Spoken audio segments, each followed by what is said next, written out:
Hi, and welcome to this week's Wellness Wednesday. I am Jacqueline Corbett, the Nutrition Care Manager here at Westminster Canterbury. So, as you know, April is Worldwide Earth Day, and April 22nd is Earth Day. So, I wanted to focus more on what we discussed last week about the meatless Mondays and why it may be a good idea to cut back on meat consumption in honor of Earth Day. So, according to the United Nations Food and Agriculture Organization, Americans consume 60% more meat than Europeans, and the rest of the world isn't too far behind. Global meat production tripled from 1971 to the 2010s to an estimated 600 billion pounds produced annually. If numbers continue at that rate, sources estimate that meat production will double to about 1.2 trillion pounds of meat per year by 2050. Meat production is responsible for an estimated 24% of global greenhouse gases every year. Greenhouse gases include the methane production from those animals that we raise, the carbon dioxide from the deforestation in order to have living spaces for these animals, and the nitrous oxide from fertilizer to raise the cattle's feed. Methane is 25 times more potent than carbon dioxide, and nitrous oxide is 300 times more potent than carbon dioxide as well. So based on this current data and the consumption patterns, if everyone on the planet went without meat for 1 day per week, we could reduce these emissions that I just named by an estimated 1 gigaton per year. What is a gigaton? That's about taking 273 million cars off the road for an entire day. So that is a good dent in our progress. In order to produce 1 kilogram of rice, for example, 3,500 liters of water are used for 1 kilogram of rice. That's 2.2 pounds. That's it. To produce 1 kilogram of beef, it's 1,500 liters are used. So in water alone, going just to raising beef, it is significantly higher than to eating more of a plant-based diet. Livestock in confined factory farms generate 500 million tons of manure per year. And I know that's a really gross statistic, and it's pretty overwhelming amount too. And this creates toxic wastewater, and it pollutes the groundwater, the streams, the rivers, and eventually our ocean, even here at our beautiful Chesapeake Bay. In developing countries, up to 95% of public wastewater and 70% of industrial waste is flushed into surface water without any treatment of it. With limited freshwater resources, many cities in this untreated water for agriculture. Agriculture uses about 70% of all the global freshwater resources. Freshwater is a finite resource then, and the rising global temperatures are already causing a decrease in precipitation as well. There was a recent report which stated that if farmers don't take action to reduce their emissions and conserve water, up to 42 million people could face dangerous levels of hunger by 2050. Not all meats are the same, however. I know I just mentioned beef, but lamb and cheese create the highest emissions in addition to beef. And this is partly because they come from ruminant animals. That means they ruminate, they chew, and they need large feeds and large fields in order to eat. And they are constantly generating methane. Reminder that methane is 25 times more potent than carbon dioxide. Livestock takes up 30% of the land's Earth's surface. 30% is going to livestock alone, not people, livestock. As the demand for meat increases, so does the amount of deforestation and land degradation in order to accommodate for all of this livestock. A diet largely of beef and processed meat increases your risk of heart problems, heart disease, cancer, and obesity.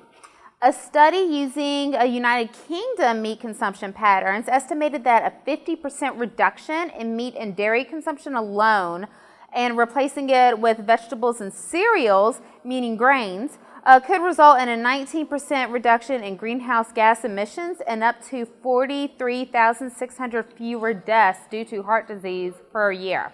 And that's including all of Europe as well as the United States. So what are good sustainable eating tips in order to celebrate Earth Day and beyond? The first one is waste less food. This is a huge one. 1/3 or 30 to 40% of post-harvest food never makes it into anyone's belly.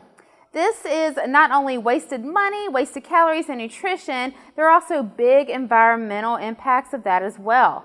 From the beginning, food requires water and fertilizer. From there, it is usually transported long distances, is processed, is stored in warehouses, and then on the grocery store shelves or at the farmer's market. This uses a lot of fuel and electricity. When we waste food, we are wasting all of those resources in order for it to travel to our plates to begin with. According to the Food and Agriculture Organization of the United Nations, the amount of water associated with food waste is equivalent to the annual flow of Russia's Volga River. And this is Europe's largest river. And this is responsible for adding 3.3 billion tons of greenhouse gases to the Earth's atmosphere. So that alone can make a big dent in it if we just didn't waste as much food.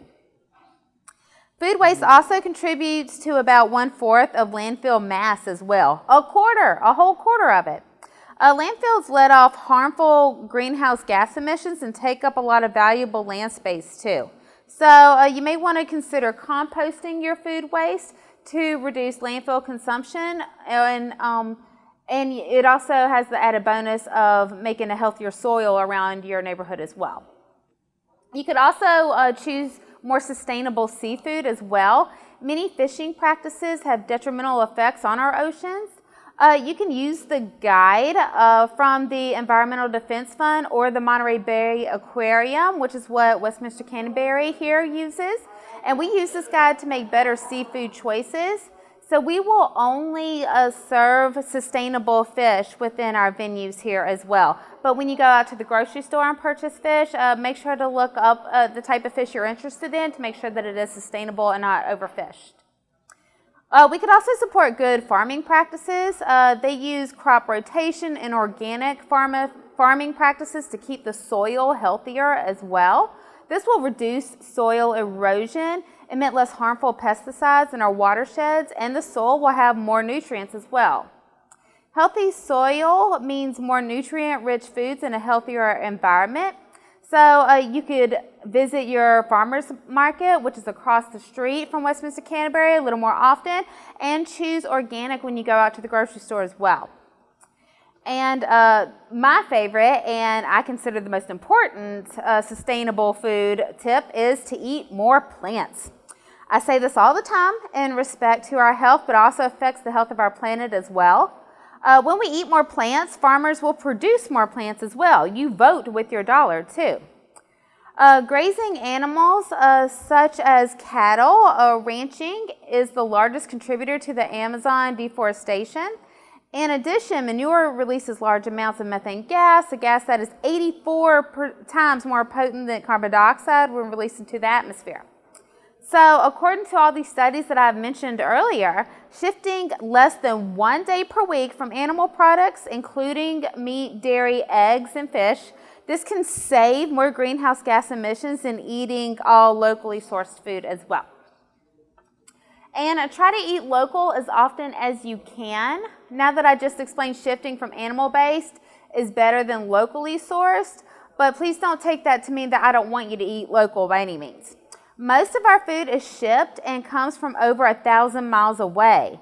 So think about all the gas to fuel all the vehicles to bring the food those 1,000 miles, and the refrigeration, the electricity, even the pesticides and the preservatives added to our food in order to make sure that they're still good by the time they reach our supermarkets. So if you eat local, you're only getting the environmental ramifications for also the local economy, but supporting the small farmers and producers here as well. You can also try more of our heirloom varieties and sustainable grains too. So we tend to do that, but they also tend to be, even if they are imported, they tend to use more sustainable and organic farming practices as well. So when we have the sorghum, the amaranth, the quinoa, those grains require less water than rice, and they are more drought tolerant than corn and wheat too. And they're oftentimes healthier too, so it's a win-win for everybody. You can also try to shop plastic-free when you do shop, so bring your own bags to the grocery store. You could try going beyond a grocery bag and get those reusable fruit and veggie bags too. You can try saving your to-go containers and reuse them, or better yet, bring your own containers when picking up extra food. And there are more and more stores that are also waste-free, and some actual grocery stores are encouraging or even give you a discount when you bring in your own shopping bags as opposed to using their plastic ones as well. Another smaller tip that a lot of people aren't as wary of is to avoid palm oil. So palm oil, you'll only find it in your ingredients list on whatever packaging you get. It tends to be in a lot of baked goods and in a lot of jarred sauces and non-fresh prepared meals as well.